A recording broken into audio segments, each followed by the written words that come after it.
Hello guys, my name is Shubham Singh Kangwar और आज मेरा IBPS PO का इंटरव्यू था 10th ऑफ फेब 2023। और मेरा जो इंटरव्यू था वो देना लक्ष्मी भवन अहमदाबाद में था। बैंक ऑफ बड़ौदा की जो रीजनल ऑफिस है वहाँ पे था। तो कमेंट में जो भी जिनका इंटरव्यू वहाँ पे था वो प्लीज़ कमेंट करना कि कैसा गया उनका। और मेरा जो है पैनल 3 में इंटरव्यू था। अभी मैं जो क्वेश्चन मुझसे पूछे गए, तो सबसे पहले तो जो मेरा जो रिपोर्टिंग टाइम था वो 8:30 AM का था। ठीक है, तो हम लोग 8:30 AM को सब वहाँ पहुँच गए।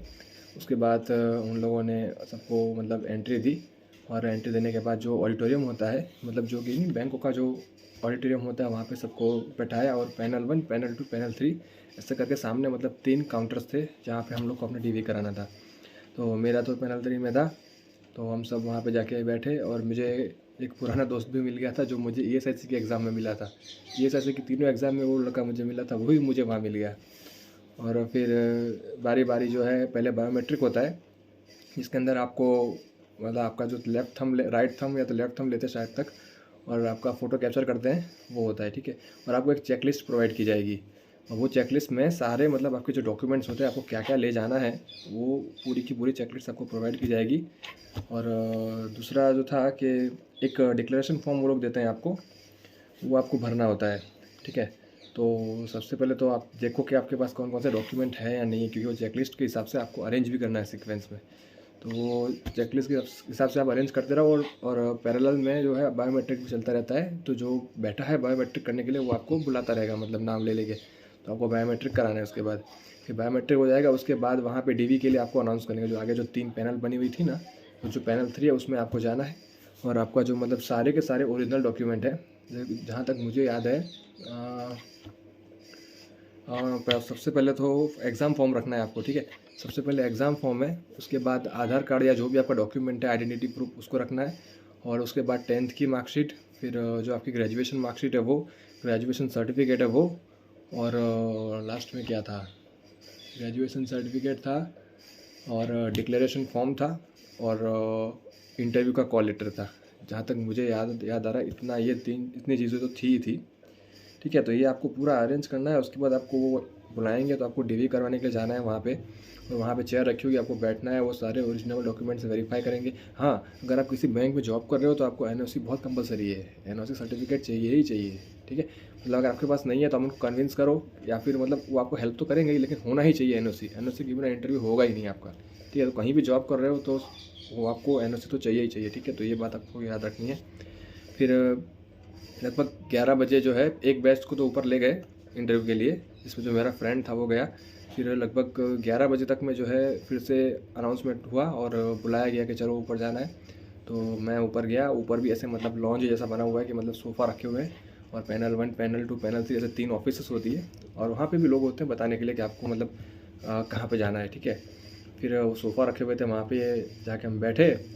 और फिर बस फिर बैठो, वेट करो अपने इंटरव्यू का। ठीक है, फिर जब जो इंटरव्यू देके बाहर निकलता है, ठीक है, जो बाहर निकल रहा है, तो फिर आपको तुरंत नहीं जाना। अगर आपका नंबर है इसके बाद तो आपको बैठे रहना है। फिर वो जो एक अलार्म रिंग होती है, ट्विंग करके बजती है, तो वो रिंग वो बजाते हैं, फिर आपको जाना है। देखो, बहुत ही काम रहना। ये जो टाइम होता है ना, ये बहुत ही ज़्यादा स्ट्रेसफुल वाला कह सकते हैं, डरावना, मतलब नर्वस करने वाला जो समय होता है। क्योंकि ये लास्ट के 5 मिनट में मैं बहुत डर गया था। मतलब काँप रहा था अंदर से, मतलब काफ़ी ज़्यादा नर्वस था। डर तो लगता है, ये पहली बार था मेरा ये। ठीक है, तो पहले तो डोर खोलना है थोड़ा सा, और थोड़ा सा डोर खोल के जो है मैं कमिन पूछना है। ठीक है, कि भाई मैं कमिन सर, तो वो लोग बोलेंगे आइए आइए।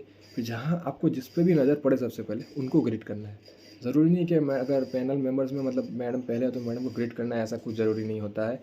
जहाँ आपकी नज़र पहले पड़े, जिस तरीके से मतलब सीटिंग अरेंजमेंट हो। जो मेरा पैनल 3 में जो सीटिंग अरेंजमेंट था, मतलब डोर जो था ना, वो रूम के एकदम दीवार की लेफ्ट कॉर्नर पे था, मतलब समझ रहे हो, लेफ्ट कॉर्नर में। उसके बाद अंदर रूम था, और अंदर मतलब एलिप्टिकल शेप का एक टेबल था जिसमें 5 पैनल मेंबर्स थे और सामने एक चेयर थी।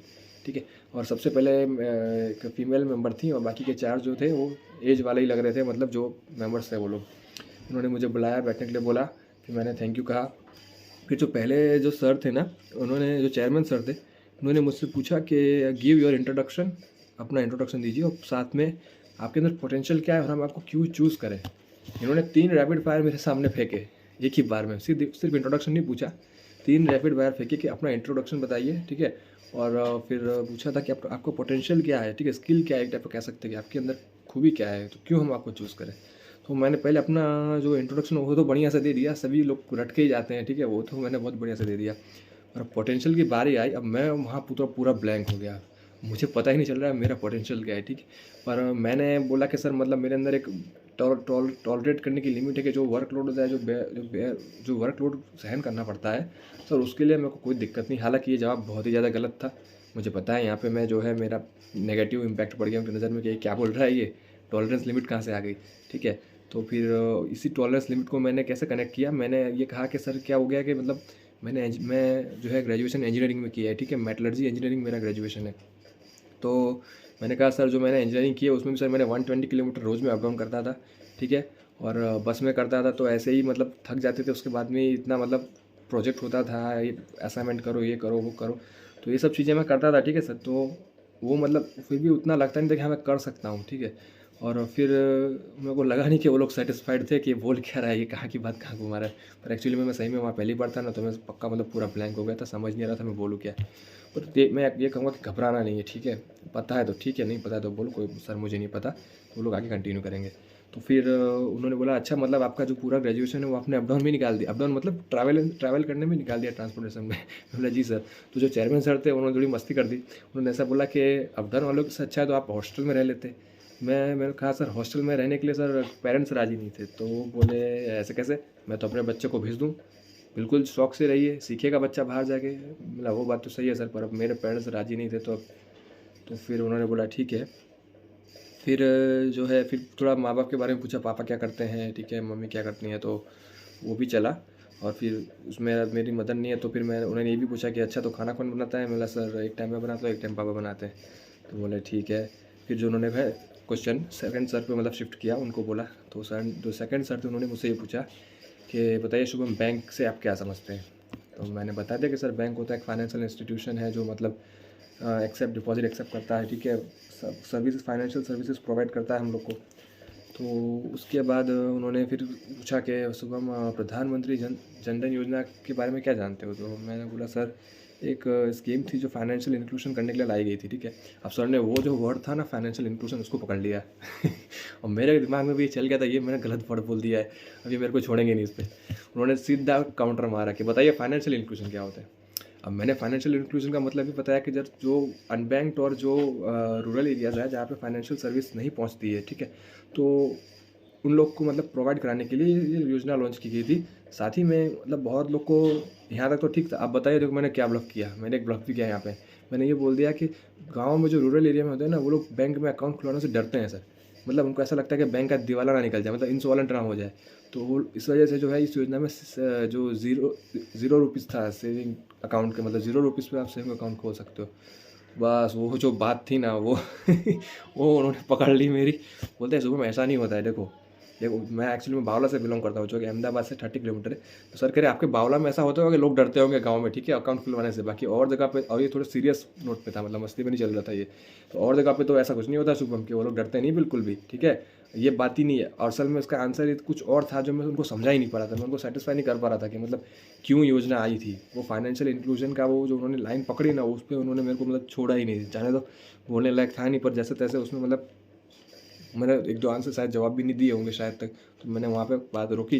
फिर ये लोग जो गए जो है थर्ड सर पे जो शिफ्ट हुआ, उन्होंने पूछा कि why Shubham banking after metallurgy engineering. ये तो बहुत ही कॉमन क्वेश्चन है, ठीक है, हर एक इंजीनियर को आता है कि भाई क्यों बैंकिंग में आना चाहते हो। तो मैं जो अब जो देने वाले हैं मैं उनको बताना चाहूँगा, भाई लोग प्लीज़ पढ़ के जाओ इस चीज़ को, ये मैंने नहीं पढ़ा था, इसको लाइटली मत लेना। अगर आप इंजीनियर हो तो आपको पता होना चाहिए कि आप क्यों बैंकिंग में आना चाह रहे हो, ठीक है। तो उन्होंने तो मुझसे क्या पूछा है, ये नहीं पूछा, उन्होंने मुझसे ये बोला कि शुभम आपने जो 4 साल की जो मेटलर्जी कर रखी है वो बहुत ही ग्रोइंग सेक्टर है, मतलब बहुत ही ज़्यादा ग्रोथ है या बहुत ही ज़्यादा अपॉर्चुनिटी उसके अंदर है, ठीक है। अब मैंने दिमाग में सोचा था कि जब मुझसे ऐसा पूछा जाएगा कि क्यों बैंकिंग में आना चाहते हो, तो मैं ये बोलूँगा कि सर उसमें अपॉर्चुनिटी नहीं है। सर मुझे क्वेश्चन में ही बोल रहे हैं कि उसमें बहुत ज़्यादा अपॉर्चुनिटीज़ है। तो मैं फिर सर को बोला कि सर ऐसा है कि जब मैंने 2020 में ग्रेजुएशन किया था, तब मैंने 2-3 इंटरव्यूज़ दिए थे अपने ब्रांच के। तो सर मुझे 7,000 रुपीज़ सैलरी ऑफ़र हुई है, तो ये मुझे ये सही में सही बात है ये। तो उन्होंने बोला ठीक है, तो इतने में नहीं है, गुजरात में नहीं होगा, लेकिन आप और इंडिया में जाओगे, कब सेल के प्लांट है या किसी अप्रेंटिस में जाओगे तो भी आपको 25-30 हज़ार मिल जाएंगे। फिर मैं बोला वो तो सही बात है, ऐसा करके मैंने जो है बात को मतलब वहाँ पे ख़त्म हो गई, ठीक है। फिर फोर्थ सर पे जो है क्वेश्चन गया। उन्होंने पूछा कि तुम्हारे फोरहेड पे क्या है, अगर आपको दिख रहा हो तो देखो, अभी भी ये लाल रंग का आपको दिख रहा है, ये चांदला है और एक ऐसे करके तिलक था, ठीक है। तो जो गुजरात से जो लोग हैं वो शायद इसको समझ पाएंगे, इसको तिलक चांदला बोलते हैं। जो स्वामीनारायण धर्म वाले जो पालते हैं ना, वो लोग ऐसे तिलक चांदला करते हैं ऐसे करके, ठीक है। तो उन्होंने मुझसे पूछा कि आपने जो फोरहेड पे किया ये क्या है, तो मैंने कहा सर ये तो तिलक चांदला है। तो उन्होंने पूछा कि किसका तिलक चांदला है, तो मैंने बताया सर मैं स्वामीनारायण धर्म पालता हूँ, तो उसका मैं मतलब रोज़ पूजा करते हैं तो उसी में हो जाता है, हम लोग करते हैं, मतलब हमारा रिचुअल है रोज़ का, डेली हम करते हैं। तो बोलते हैं कि अच्छा बताइए कि स्वामीनारायण धर्म की 5 खूबियाँ नहीं कह सकते, 5 बातें बताइए स्वामीनारायण धर्म के बारे में। उसको मैंने अपने हिसाब से मतलब मैंने गलती कर दी, जब उन्होंने कहा ना 5 बातें बताइए, तो आपको ये बात ध्यान रखनी है कि आपको काउंट करके बताना, सर पहली तो ये, दूसरी तो ये, तीसरी तो ये, ऐसे करके आपको 5 काउंट करानी है उनको, ठीक है। पर मैंने नंबर काउंट कराया ही नहीं, ये एक मेरे से गलती हो गई, मैंने नंबर बिल्कुल काउंट नहीं कराया, मिस्टेक हो गई बहुत बड़ी। तो आपको नंबर काउंट करवाने हैं, ठीक है, कि मतलब काउंट करते हो, बोले सर पहली तो ये खूबी है, दूसरी ये खूबी है, तीसरी ये विशेषता है। तो मुझे लगा कि शायद तक उतना ये सेटिस्फाई हुए नहीं मेरी बात से। फिर उन्होंने पूछा कि स्वामीनारायण धर्म की आइडियोलॉजी क्या है ये बताइए फिर। तो मैंने फिर उनको बोला कि सर आइडियोलॉजी में है कि मोक्ष की प्राप्ति। अब ये जो मैंने शब्द बोल दिया ना मोक्ष वो सर ने पकड़ लिया कि ये लड़का मोक्ष बोला है, मतलब अब इसको छोड़ेंगे नहीं हम। उन्होंने पूछा कैसे मिलता है मोक्ष, तो मैं बोला सर हमारे में तो ऐसा है कि हम मंदिर जाते हैं, ठीक है। तो मतलब मंदिर रेगुलर सभा में जाइए, संत लोग होते हैं तो सब समझाते हैं कि अच्छा मतलब सादा भोजन रखो, बाहर का मत खाओ, एक्सेट्रा एक्सेट्रा, ठीक है। तो ये सब मैंने उनको थोड़ा बहुत समझाया उनको। तो वो बोले नहीं नहीं नहीं नहीं, ये नहीं पूछ रहा हूँ मैं पूछ रहा हूँ आप स्टेप्स बताइए, हम पहुँचेंगे कैसे, अगर मुझे मोक्ष की प्राप्ति चाहिए तो मैं कैसे मोक्ष लूँगा। तो वहाँ तो मैं थोड़ा स्टक हो गया, मैं बोला अरे बाप रे ये क्या बात हो गई। फिर मैंने वो नहीं मतलब वो भी सेटिस्फाई नहीं थे इस बात से कि मतलब मोक्ष कैसे मिलेगा। तो उन्होंने बोला अच्छा मोक्ष तो हर कोई थोड़ी ना मोक्ष दिला देता है, ऐसे चलते फिरते थोड़ी ना मोक्ष मिलता है। तो मैंने बोला जी सर वो बात तो है। तो उन्होंने बोला मतलब आप ये मानते हैं कि आपको नहीं पता है कि मोक्ष कैसे मिलता है। मैं बोला कि सर मंदिर जाओ और रेगुलर सभा में भरो तो अपने आप पता चलता जाता है। मैंने थोड़ा ऐसा जवाब दे दिया, तो मुझे लग रहा है उस वजह से उनको थोड़ा लगा होगा कि नहीं मतलब गलत जा रहा है लौंडा, ऐसा लगा उनको। तो फिर उन्होंने फिर पूछा कि फिर उन्होंने जो है बस इतना हो गया। फिर मतलब वो ये था कि वो जो सर थे ना चौथे वाले, वो इस बात पे अड़ गए थे, ठीक है। वो पूरा मतलब पकड़ के बैठ गए थे, तुम मुझे बताओ ही कि तुम मोक्ष मिलेगा कैसे, मेरे को जानना है कि मोक्ष कैसे मिलेगा वो सर जीत पे। और मतलब हंसी मजाक चल रहा था इतना ज़्यादा, मतलब उन्होंने जो वहाँ का एनवायरनमेंट था इतना ज़्यादा मतलब कॉर्डियल बना दिया था, इतना ज़्यादा जैसे नहीं कि 6 लोग 5 सामने और एक छठा दोस्त है मिल के बातें कर रहे हैं, हंसी मजाक चल रहा है। तो मैं आपको एक और चीज़ बताऊँगा जो मैंने गलती की, मैं उनके ट्रैप में फंसा। आपको अपना प्रोफेशनलिज्म जो है वो नहीं छोड़ना है वहाँ पे, ठीक है। वो बहुत ट्राई करेंगे कि आप आपको मतलब इन्वॉल्व करें उसमें, ठीक है। आपको इन्वॉल्व होना नहीं है।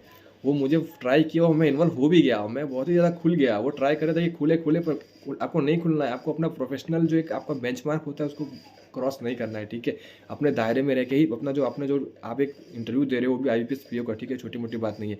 और वहाँ मस्ती मजाक कर रहे हो ये सही नहीं है। तो ये एक मुझे चीज़ जो आपको बतानी है और मुझे खुद भी आज सीखने को मिली, ठीक है। पहली बार था तो अब उतना आइडिया था नहीं। फिर उन्होंने जो है मैडम को ट्रांसफ़र किया। फिर मैम ने पूछा कि शुभम क्यों करते हैं तिलक चांदला। तो मैंने बोला मैडम के मैंने वही बोला कि रिचुअल है। तो मैम बोलती नहीं नहीं नहीं, एक मुझे आध्यात्मिक उसका मीनिंग बता क्यों करते हैं। मेरे मैम बोली अपने चक्र के बारे में सुना है। मुझे नहीं चक्र मतलब बॉडी में 5 चक्र होते हैं ना, तो यहाँ का भी मतलब मुझे पढ़ना पड़ेगा, मुझे भी पता नहीं है कि क्यों ऐसा क्या चक्र होता है। मतलब मेरे एक फ्रेंड को पूछा, उसने ऐसा बताया कि यहाँ माइंड के कामनेस के लिए, मतलब काम रहे माइंड, तो उसके लिए जो है यहाँ पे तिलक चांदो करते हैं। तो मैं बोला अच्छा, मैंने अच्छा ही बोला, उससे क्या बोलेगा, बेइज्जती हो रही है अपनी तो, ठीक है। तो इस तरीके से चला। फिर मैम ने बोला ठीक है कोई बात नहीं, जब आप नेक्स्ट टाइम सभा में जाना तो आप ज़रूर पूछना कि क्यों करते हैं, ठीक है। और जो जो सर ये पूछ रहे थे कि आइडियोलॉजी बताइए, वो सर ने तो बोला कि एक काम करते हैं हम आपका नंबर ले लेते हैं, ठीक है। और जब आपको मोक्ष का रास्ता मिल जाए ना या आपको जो स्टेप्स मालूम पड़ जाए तो आप भी हमें बता देना, ठीक है। तो इस तरह के थोड़ा एंड में जो था तो हंसी मजाक पूरा ख़त्म हुआ। मैं थोड़ा मतलब डिमोटिवेटेड था कि मतलब जो थोड़ा कैजुअल ज़्यादा हो गया। और मैं मतलब बैंकिंग के मेरे से सिर्फ 2 ही क्वेश्चन पूछे, एक प्रधानमंत्री जनधन योजना से उठा और एक बैंक क्या है, बस। उसके अलावा मैं कुछ भी पूछा नहीं उन्होंने, जबकि मैं एनपीए वगैरह बेसल नॉर्म सब पढ़ के गया था, मुझे ऑलमोस्ट सब कुछ आता था। कहते हैं ना, एक टेंजेंट पे जो इंटरव्यू चला जाता है, तो उसी टेंजेंट पे चलता चला गया, और कहाँ से बात कहाँ चली गई, कहाँ बैंकिंग पीछे रह गया। सिर्फ 2 ही चीज़ मुझसे बैंकिंग की पूछी है, बैंक के 2 ही क्वेश्चन आए थे बस। तो मैं ये कहूँगा कि जो इंजीनियर्स लोग जो है ना भाई, तुम बैंकिंग में क्यों आना चाहते हो, तो तुम नेगेटिव पॉइंट मत दिखाना कि तुमको वहाँ अपॉर्चुनिटी नहीं, जैसे मैंने बता दिया कि 7,000 ही सैलरी मिल रही थी, तो ये सही नहीं है।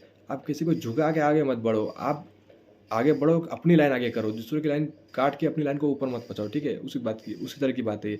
आप बैंकिंग की तारीफ करो, अपना मतलब बताओ कि आपको क्यों पसंद है, ठीक है, जेन्युइन रीज़न बताओ। और दूसरा मैं ये बताना चाहूँगा कि क्या बोलते हैं, आपको अपने स्किल्स पता होनी चाहिए भैया, आपको अपनी स्ट्रेंथ पता होनी चाहिए, स्ट्रेंथ के ऊपर काम करके जाओ भाई। आपकी क्या स्ट्रेंथ है वो पूछेंगे, ठीक है। और जो टेबल था ना मेरा, वहाँ पे चॉकलेट एक मतलब एक बॉल रखा था, उसके अंदर चॉकलेट्स थी। उनके सामने पास भी एक बॉल थी, उसमें भी चॉकलेट्स थी, यहाँ भी एक बॉल थी, उसमें भी चॉकलेट थी। उन्होंने मुझे चॉकलेट ऑफर नहीं की यार। अब मैं तो ये इस चीज़ से मैं भी थोड़ा और डिमोटिवेटेड हूँ कि यार मतलब मुझे ऐसा लग रहा है कि वो सही में सेटिस्फाइड नहीं थे मेरे इंटरव्यू से। पता नहीं, देखो मुझे लग रहा है 50-60 मार्क्स से ज़्यादा मिलने वाला है नहीं, जहाँ तक कितना मैं समझ पा रहा हूँ। बाकी देखते ही पीओ मेंस का जो स्कोर कार्ड आता है, तो उसमें पता चलेगा कि कितना हमने क्या जो है परफॉर्म किया है। बाकी लेट्स से व्हाट हैपेंस। अब जो है कुछ ना कुछ सीखने को तो मिला एटलीस्ट। तो यही मैं बोलूँगा कि ऐसा था, 5 मेंबर थे, ठीक है, फाइनल 3 था, 5 मेंबर थे। तो जिनका भी कल इंटरव्यू है, थोड़ा ध्यान रखना, अपना पढ़ के जाइए, अपने ब्रांच के बारे में पढ़ के जाइए जो आपने पढ़ाई की है। और बीकॉम किया है तो बीकॉम का भी पूछेंगे ही, नो डाउट, आपको पढ़ना ही है, ठीक है। तो बस इतना ही है, इतना ही था। मेरे हिसाब से 8 से 9 मिनट तक इंटरव्यू चला हुआ है, ठीक है। और दूसरा एक, घबराना नहीं। मैं बाहर बहुत डर रहा था, तो अंदर एकदम कैजुअल हो गया। तो जब आपको पता है कि अंदर कैजुअल होना है, मैं बता रहा हूँ आपको, अंदर कुछ होने वाला नहीं है, एकदम आप रिलैक्स हो जाओगे, तो आप बाहर भी रिलैक्स ही रहो, ठीक है। तो यही मैं कहूँगा, ठीक है। सो और किसी को कुछ डाउट वाउट हो तो कमेंट में बता देना। और ऑल द बेस्ट जिनका भी इंटरव्यू कल है और जिनका आने वाले दिनों में है, all the best to everyone, ठीक है। Thank you.